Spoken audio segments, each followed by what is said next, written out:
The following is a Sports Ethos presentation. This has been a Sports Ethos presentation.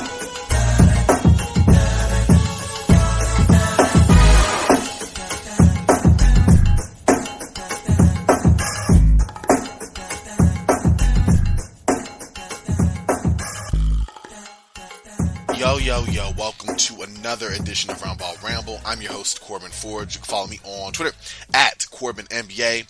This is a Sports Ethos presentation, so check out Sports Ethos on Twitter at Sports Ethos online, sportsethos.com.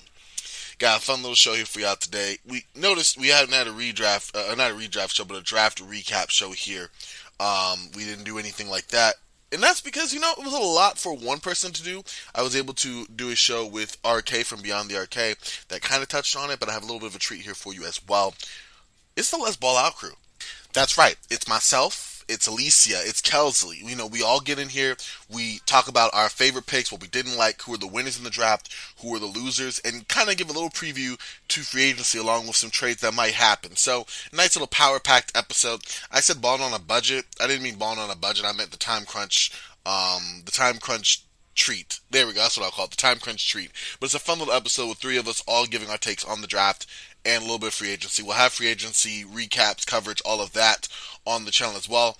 And then we're going to go into some, winners and losers of the offseason before we go into some real retro stuff, which I am really excited to dig into. I'm not going to lie. Just teams, games, series, classic deep dives. It's going to be a lot of fun, and I hope to get on some fun guests to talk about it as well. So, a lot of content here still on the Ramble. Don't go anywhere, but until next time, check out this great conversation. And for myself, I am Frosty. Y'all stay frosty and talk to y'all real soon. All right, stay tuned for the Let's Ball Out on the draft. The following is a Sports Ethos presentation. What's up, y'all? We balling out here on a budget real quick. We got Kels, we got Alicia. We are here. The draft just happened. We got to talk about it. What did we like, we didn't like? It was a big three, and yet somehow we had some surprises. Orlando took Paolo Banchero number 1. Chet Holmgren went number 2 to Oklahoma City. And then Jabari Smith Jr., who everyone thought was going to go number 1, went number 3 to the Houston Rockets. Just rapid fire. Do we have any thoughts on that? Well, I knew that the Magic were not going to get Chet just because, they already had 7-footers about his same slender, and those have not worked out at all for the Atlanta Magic. Surprised though, Paolo can play, and he definitely has that NBA body ready. So excited to see what he's gonna do. But I kid you not, the Oklahoma City Thunder are going to be so exciting to watch next year. Like, they're going to be. If you thought the Houston Rockets were kind of exciting to watch this past year, Oklahoma City is going to be fun. Absolutely. At least you got any thoughts on it so far? Surprised that Orlando was able to keep that Paolo pick under their chest because everyone assumed that they were picking Jabari, and it was kind of a surprise that Banchero went first. But honestly, it is what it is. I feel like Jabari would have created a log jam in their rotation. So, Paolo, they saw something in him. He didn't work out for the team, actually. I don't think he even did like a interview process. Like, I think he skipped that part of it. So the fact that they even went with him was surprising. But, Orlando has been in perpetual state of shittiness for the past couple of seasons. There's nowhere where to put it. So, they did what they felt was best. OKC, Presti is always going to have picks. Like, Presti and picks is synonymous with each other. So them taking Chet, I feel like once Chet is able to work out with NBA specific trainers and get his body together, because he's very real thin at the moment, but he has so much upside. I know that they're calling him a unicorn, but the last unicorn I've seen left New York and hasn't been a unicorn since. So I'm not really moved by that kind of phrasing, but it is what it is. And then we got Jabari in Houston. We'll see how it goes. I mean, first 3 picks, the draft was very top heavy. I feel like everything after Jaden Ivey, supposedly, well, Keegan Murray went to the Kings, but then after Ivy, it kind of just went like, we don't really know. But the teams did what they were supposed to do. They did. They did for sure. I was surprised by Paulo Banchero. I like Orlando's fit of having someone who can be a guy who can stick up some usage, pass the ball, do some scoring as well. I really wanted Jabari Smith there just to be like a outlet for those guards to be able to have someone that can shoot the ball to high clip. But he's in a good spot in Houston with Jalen Green. So it's good. And Chet Holmgren, I mean, listen, I wasn't a high on to begin with. Just looking at his profile, I'm not cool with unicorns because I just don't believe we see many of them still until Victor Wembanyama next year. But we'll kind of verdict out on that. I think Oklahoma City's going to be interesting though because he does have some really really great defensive attributes. The fact he can stretch the floor alongside those great guards and the rest of Thunder's picks because they really hit well with all of their guys on Thursday night. I think it's going to go well. Kind of going out from the big three, doing more rapid fire. I think we can kind of look more next week into like free agency and stuff like that. Maybe do a thorough winners and losers. But did y'all have any like big surprises or picks that y'all liked outside of those three? I mean, I don't know what the Knicks are doing, to be honest. I mean, we're going after Jalen Brunson. Are we trying to create cap space for somebody who's 25 years old? The Brunson situation for me, there's so many family ties incorporated with that, with his Leon Rose's son representing Brunson, and you have they're hiring his dad on Tiff's staff. So it's like all signs are leading to that's possibly what they're dumping Kemba's contract for, and also Duran at 13. It was just a lot of movement, and it seems like at the time it was like, oh, what are the Knicks doing? And then it's like once you see the end result, it's like, no, what really are they doing? Because it's just literally a bunch of picks.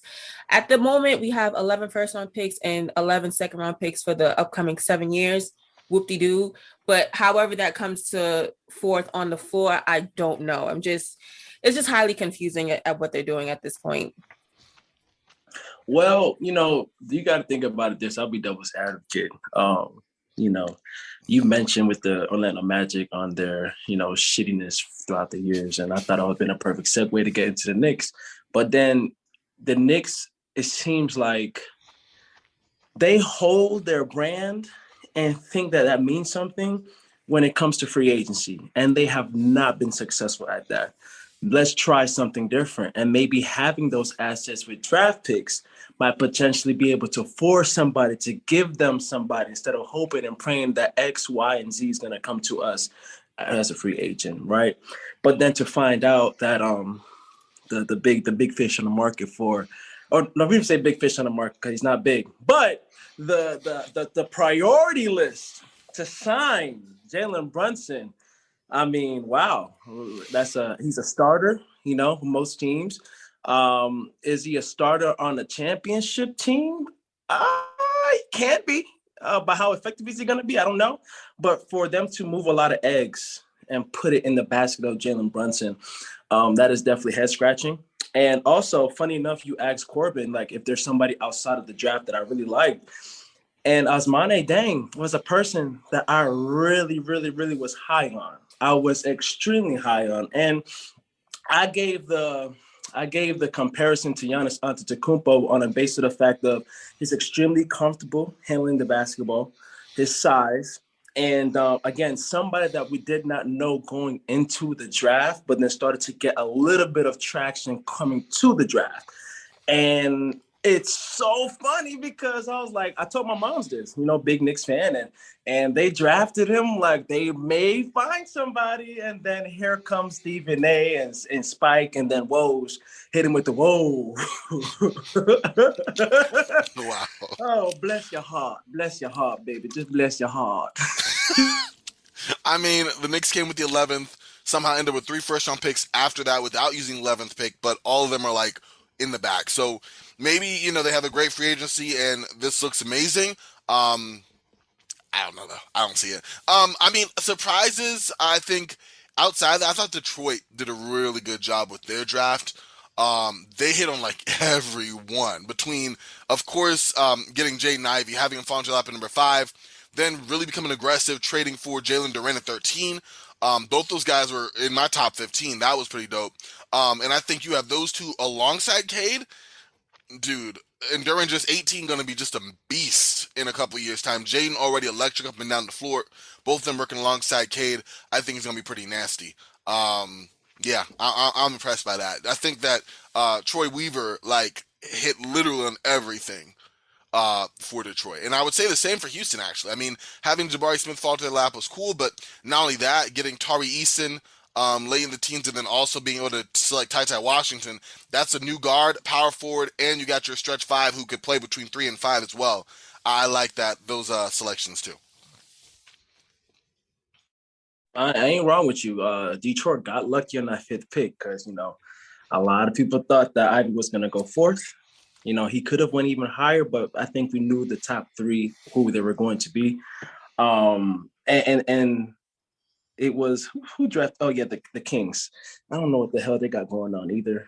I'm really not fond of their draft pick, and what they have going on. But I guess they didn't want to get a guard because they're kind of guard dominant in a sense.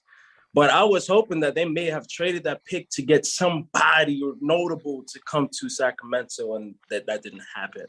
And I don't even think trying to trade Keegan Murray now, I don't think that's going to help.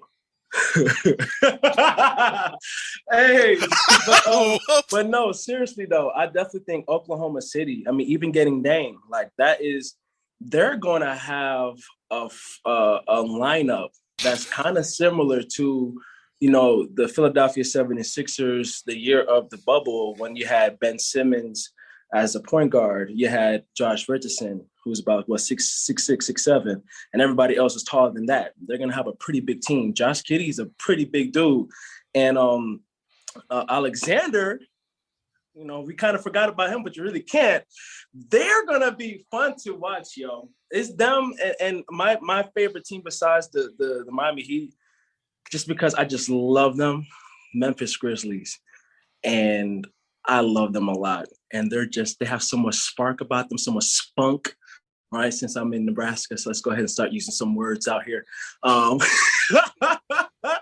But yeah, Oklahoma though, I think they won the draft. To be honest with you, Detroit definitely starting to develop, but these are two franchises that have been haven't been notable for a while. And we're starting to see that change. And you can't say that for all teams because, as we lamented earlier, there's still some question marks about some of the teams in the draft. And actually, one of their favorite teams on one of this podcast here. Yeah, so I'm gonna end that on that. Nobody's picking that up. Nobody's picking that up. Let me. I'm mute myself. Yeah, I don't like that air, but here we are. You know what? I got it. Let's talk about Portland. All right, that's how we going to deflect. Portland with the 7th pick. We all thought that was going to be moved, didn't we? And they select Shaden Sharp. I mean, I don't know how much that was really going to be moved just for OG. Like that was the talk. It was the number 7 pick.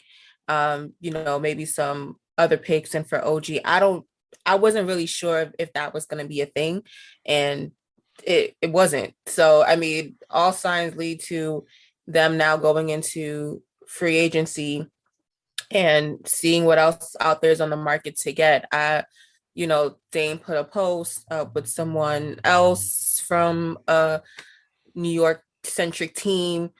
I don't buy that either, but whatever. You can post whatever you want on your Instagram, but yeah, I mean, I wasn't really buying the OG and the 7th pick as a trade. Like that just didn't do anything for me. No, I thought the 7th pick would hopefully get you like a John Collins type guy. I really was glad it didn't get a Jeremy Grant. For what it was, a Milwaukee first in 2025, Portland did great there. But you can't tell me going in right now that you got Jeremy Grant, Shaden Sharp, and you're in a better position than you were, when you came to the start of last season, with Dame, CJ, Yusef Nurkic, and all of them. Even if you bring Nurkic back and let's say you bring back Joe Ingles, right? So my thing is, I'm hoping that, hey, they really got something cooking in free agency. And barring that, listen, maybe you do one more year with Dame, stuff don't work out, and Dame, realizes in his head, wait a sec, y'all can't build around me. Maybe I need to go. Like, I can't build around me the way I want to be built. Maybe I need to go somewhere else. And then you have Anthony Simons, you have Shaden Sharp. That's a hell of a starting point, to like continue to rebuild or to start to rebuild. But I'm not looking at this and going, oh yeah, as the Clippers are going to be healthier, and the Warriors are still a factor, and all these other top echelon teams are still going to be there, and you also have the Pelicans and the Timberwolves and other teams coming up, and hopefully my Lakers, who the heck knows, and you expect that we just gonna like there's not room for you guys have to carve out room, and I don't see Portland being good enough as is doing that right now. Well, I didn't think they were going to be able to do that in the draft, anyways. Even if they try to trade that seventh round pick, that seventh overall pick.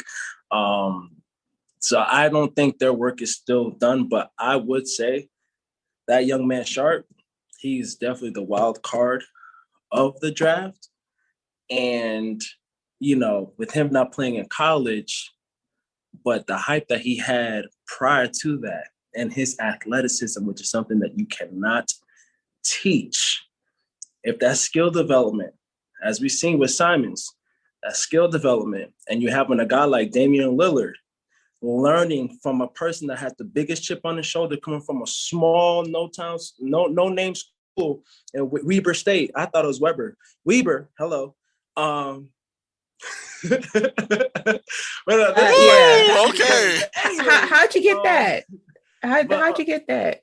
I don't know. That grammar. I really okay. I'm Jamaican. It's okay. Yeah. I'm Jamaican. It's a lot going on here. But he's definitely the wild card. And I'm intrigued. I really am intrigued. And you mentioned it, like if Damian Lillard leaves, that front court, backcourt, I'm all twisted today. That's a great starting point. Definitely a great starting point. And then it kind of reminds me of, let's go back to when Dame and McCollum were there. You know what I'm saying? So, and Simons, he kind of reminds me more of McCollum than Damian Lillard, but his creation and shot making was definitely impressive. And again, he's such a young player. I mean, the sky's really the limit. So, championship contender, hell the hell no. But I just definitely think, again, there are teams in this draft that really shit the bed, excuse my language. And, we know who they are.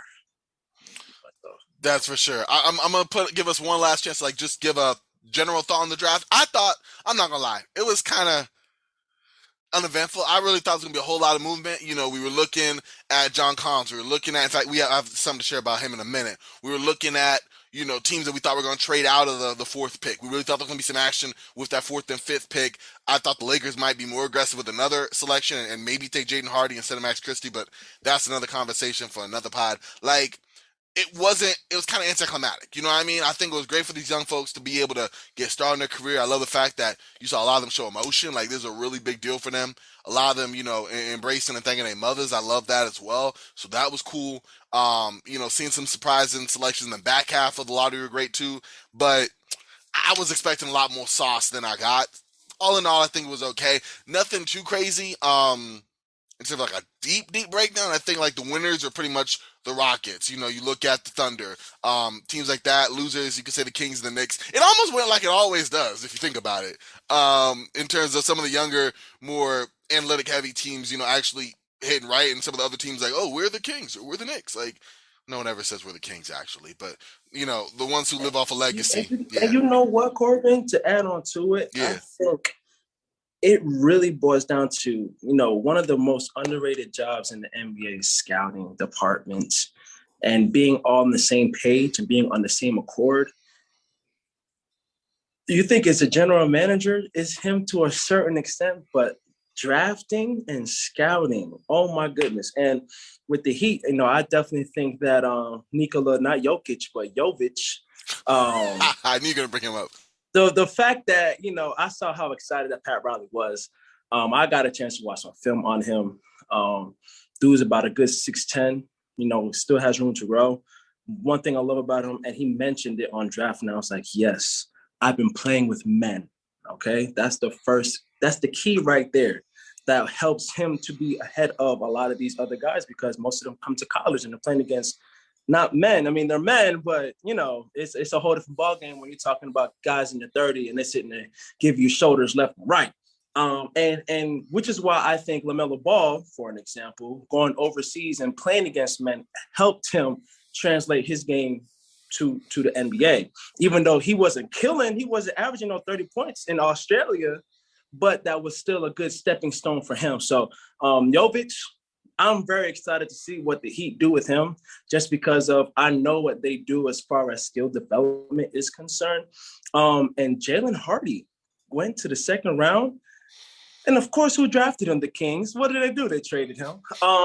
He's a guy to watch for the summer league. I'm really going to see, because I know for a fact he thought he was definitely going in the first round. That's going to be a lot of motivation for him.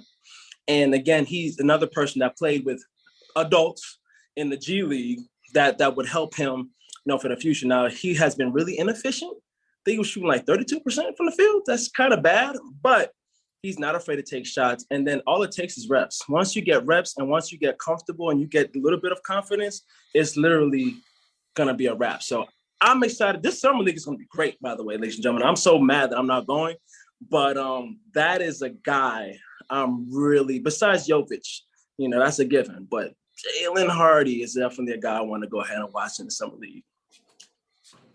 Yeah.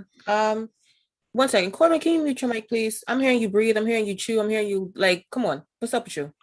I'm stressed out, bro. I'm sorry. I'm good. I'm good. We good. We okay. All right. Just mute right now. Thank you so much. Of course. Okay. I liked the trade for D'Anthony Melton to the Sixers. I think that was very underrated. I know that they traded a pick in Danny Green, who has a torn ACL. I think Melton can step in for the Sixers, who, with all their hoopla in terms of how they ended last season with Embiid and Harden, I think Melton can step in and give them some good minutes.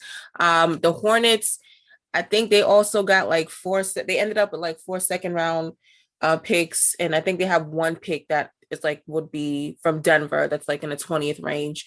We'll see what happens with them. I know they just rehired Steve Clifford as their coach. I don't know why they went back to Steve Clifford. It didn't work the first time for a reason. And so I'm confused as to what he's going to bring. But however, he is defensive minded, which is what they need. So we'll see what he can bring to this team. But I don't know. Going back to the next is never a good idea. But that's neither here nor there. Go ahead. I was gonna say, real case in point though, you might be with a person, significant other, things go where they go, and then they break up, right? But then you go back to the drawing board, you get more mature, you like, hey, I approach it different, let's try it again. And then it might work out well. I did that. It didn't. But, the point being is it could. So, you just got to sometimes... That story sucked. That story sucked. What I'm trying to say is at the time, they were going 2 different directions, and they needed time apart. And they realized the Clifford hey, I'm not cool being just a single dude on the side. And Charlotte went with somebody who wasn't getting them where they needed to go. So maybe now, Charlotte's more forward thinking. Clifford is I'm still right here, and then boom, they get back together. Actually, it's now just not working out. Or happily, what they did was they lost the person that they really wanted to be with, which was Kenny Atkinson, and then was hey, we still have this person here that's a rebound. And they went back to a rebound. I guess so. All Kenny Atkinson had to do was go on Twitter. He see Miles Bridges on some lean and see whatever else to do, and he's you know what, I'm good. Y'all can have that job. We win a championship in Golden State. And I'm just chilling. When I get over there, get fired a year and a half, and it's not my fault. I think all he had to do was look on Twitter and see what's going on. He oh yeah, I'm sorry, you got El Chapo Montrezl Harrell, on one end, and you got Miles Bridges on the other. I think he made a business decision. No, that for the fact that he declined, accepted and then declined, he changed his mind. Just shows that there was something fishy. And then to add on to that, they were so desperate to that they went back to the coach they fired in 2018. There's something fishy. Now, granted, I think Clifford did a solid job. Yeah. But he didn't have the young core that they have right now. That young core is a really special group offensively. They still don't have size. Don't know why they got rid of Darren. I think they would have been able to, help him out, them out 100%, because they don't really have somebody down low to really they got Mark Williams authoritative on the They got Mark Williams? Say that again? Did they get Mark Williams, right? Yes, they did. Double check. Oh, my bad. Huh? But even still, though, yeah, it's not enough. I see what you mean. There's still something fishy, and it's just like that makes people pause to cause. Because I know Dan 20 went back for a second interview, but I know he smelled something. He's like, oh, nah. I think Atkinson is definitely waiting for a better opportunity. And, I think teams that will be, on the hot seat in a sense, like the Houston Rockets, if they don't perform really good this year. No, I'm saying like not really good, but if they don't start to see that, that change of tides, that might be an opening. And of course, Oklahoma City, God knows, we'll see what's going on there. But there's something fishy with that Charlotte Hornets, man. And Harold, I would love him to be on the Heat, but let me tell y'all something. Michael Beasley never got a chance to have a successful career in Miami because Pat Riley don't play that nonsense. And I know that Harold works hard. Beasley may not have that same work ethic, so that kind of might have, contributed to his departure.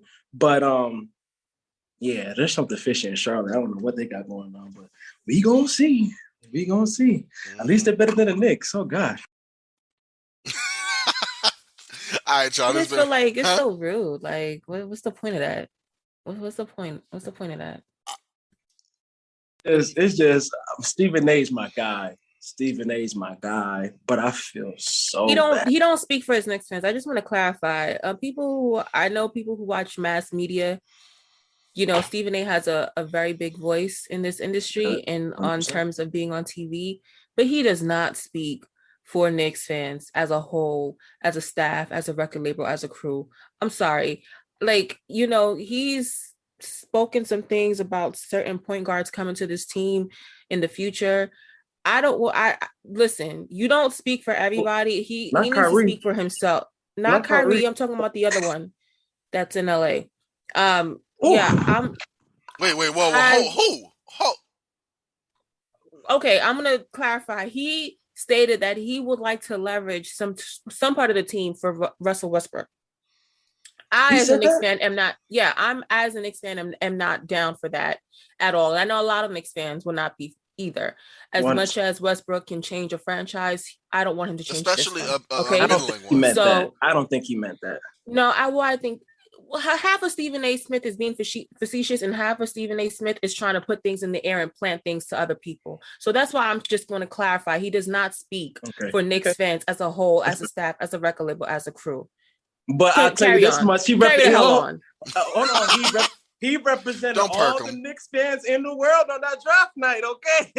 And then Spike Lee was like, "Oh my God, what's going on? We need to pray about it. We need to pray about it." Listen, I really think there's a case for Spike to be the representative of the Knicks over Skip. Just saying, but.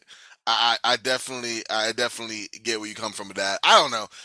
Skip's complicated, but the Knicks have done themselves no favors. At least the Lakers draft well. That's all I gotta say. I'm not even a Max Christie fan. Listen, Kelsey, when the last time the Lakers missed? Well, you know what? You could make a case for Lonzo, but Lonzo got them AD and AD got them a championship, so I'm not making that case. Anyway, it's not a Lakers show. I just wanted to put that out there as a fact, but. Moving on. We kind of covered the draft too. We got free agency coming up next week. Sure, we'll have good reaction and stuff to that. We got trade talk going back up. In fact, as we're recording this on Sunday, just a few minutes ago, Jake Fisher reported that apparently San Antonio and Atlanta are still engaging on a trade, which is supposed to be a larger deal centered around DeJounte Murray and John Collins. So apparently, this guy who has not been traded, despite being talked about all season long, may still be traded. And the fact that DeJounte Murray, who was all-star season in San Antonio, been really solid, triple threat kind of guy, or triple-double threat kind of guy, all of a sudden might potentially be going to Atlanta. That's had a lot of smoke the last couple of days here. Any thoughts on that or any moves you want to see as we get to the free agency period coming up at the end of the week? I think I'm definitely interested in DeJounte being moved. I know that early on he had, tweeted those eye emojis and was like, what's going on? Because my name is being circulated out there. I think also this has some kind of standing to do with what Pop's going to do. We don't know if Pop is going to retire or not. So, them blowing it up essentially by moving their all-star franchise player, it's like we're starting over, guys. Like this is the end of the road and we're gonna move forward. So I do like the trade for Murray though in Atlanta. Siding with Trae Young, I do think that's going to be an exciting core.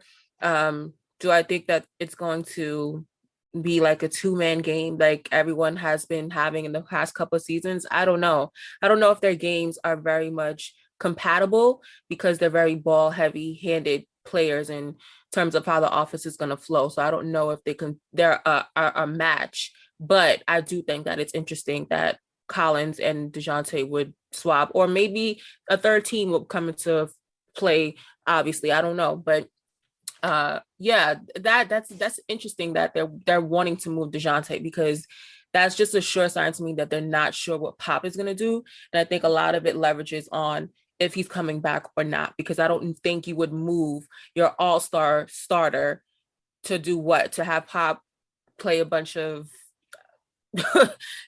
people on. I don't want to be disrespectful, but like this is not the level that we've been seeing. Now they're solid players, but I don't think that Pop in his grown ass age is going to be coaching these people coming forward. I'm not going to lie to you. So, because Malcolm Brogdon has been a name that's been popping up recently too. And, if the Knicks don't get their guy in Jalen Brunson, I think that's a perfect candidate. A guy, doesn't have to be overly flashy, gets the job done, right? That's something that the Knicks need. And Tibbs is a person that wants the job done. Well, with that being said, though, I was told that Derrick Rose is actually Jalen Brunson's mentor. While Jalen Brunson was in high school, he was practicing and stuff with the Chicago Bulls at that time, way back in yonder. And it's almost coming full circle. And I think it's so ironic. I think it's so funny.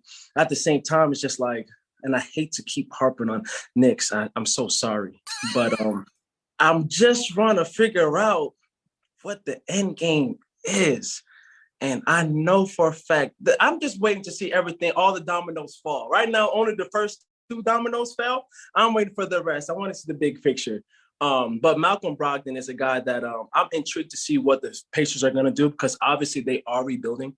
Of course, we know about John Collins. I knew for a fact, and I think I talked about it when we were talking about the young core, like he kind of fell down a little bit, and we're not seeing that offensive development that we thought we were going to see. Now, granted, he was hurt for most of the year and he was playing through some injuries, but still, I did not think that would be the fit. And I don't think Murray's going to be the answer either. Like how you lamented, I don't think that Murray and Young's game are really going to be a match made in heaven. But with that being said, Murray could be a little more ball dominant and let Trae Young run around just like how Steph Curry does, because Steph Curry can be on the ball, but he really is not on the ball. And they can go ahead and emulate the offense kind of similar to the Warriors. But I feel like it's more so glitz and glamour, right? I really feel like it's glitz and glamour. I feel like that's very much just like, great value. Like, you got your Kellogg's and then you go to Walmart and it's like great value, or you go to Dollar Tree and it's like the Dollar Tree version of it. It's not going to hit the Malto same. meal. I got my cereal, 100%. No, 100%. No doubt about it. But yeah, we'll see. You like your Captain Crunch? I got my I'm just Colossal trying to see what Kyrie Irving's going to do, because my thing is, I really feel like he's not going to be a part of the Brooklyn Nets next year. I'm like 80% positive. I'll give that 20% because you never know with Kyrie. You really don't at all. But if he leaves, all eyes on me and the KD. And let me tell y'all something. If there is an organization, hold on, let me get my microphone. Oh. If there is an organization, okay, that is no business, just basketball, just hoop, that is Kevin Durant. That's what he stands for, because he don't care about the rah-rah. He don't care about the publicity. Yeah, he got Twitter fingers. We get all. That's fine. But his main focus is hooping. Oh, there's a beautiful place down in South Beach. It is wonderful. It's beautiful weather all year round. And he would be a person that fits perfect within their system. And you could slot him in the 4 and everything. Oh, the Heat will be the favorites. I think they will be the favorites to win. And we can get rid of Tyler Hero. I'm not going to lie to you. Enough. If we get Kyrie, no, I'm playing. Well, listen, we got more to talk about here. Once we start seeing some free agency action coming up in the next week, stuff will start making more sense. Maybe we see, KD join the Heat. Maybe Kyrie joins the Lakers and we right back at the top. Who knows? A lot of stuff up in the air. But just closing the book on the draft. Looking forward to the next show. Before we close this episode, Let's Ball Out. Anyone got any last things to kind of send us home? Bing bong! Yeah, haters is gonna hate. I just want to give a little motivational speech to everyone out there listening. You got haters all around you, but I'm telling you, it be the people that's closest to you that be hating the hardest. You feel me? So what you gotta do, you gotta go above it. It's above you now. You understand? Yep. And so you gotta just fight above it. They gonna hate. They gonna talk. Mm-hmm. But what you gonna do?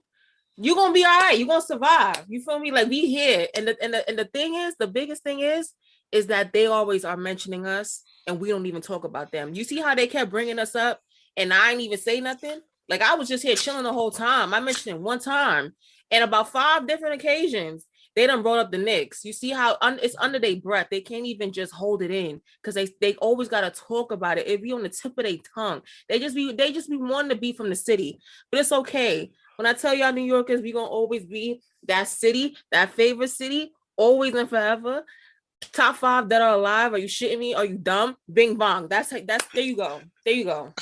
But I'm sorry, Corbin. But the thing is, usually y'all ass is caught because y'all don't got shit to talk about.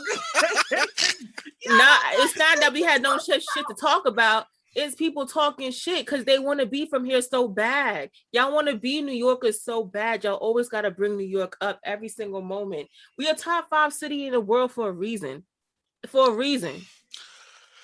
Listen, Knicks. And the people that moved to New York to Miami for a reason. Dad, you can say that about for any. You can say that for any city. I will say this: New York top 5 for a reason, but they haven't been a top 5 basketball team for a bit. But that's not the point. It's all right. New Yorkers, we the Mecca for a reason. Go Broadway. And the episode, bro. We the Mecca for a reason. We Bye. balling out. Bye, y'all. We balling out. Bye. This has been a Sports Ethos presentation.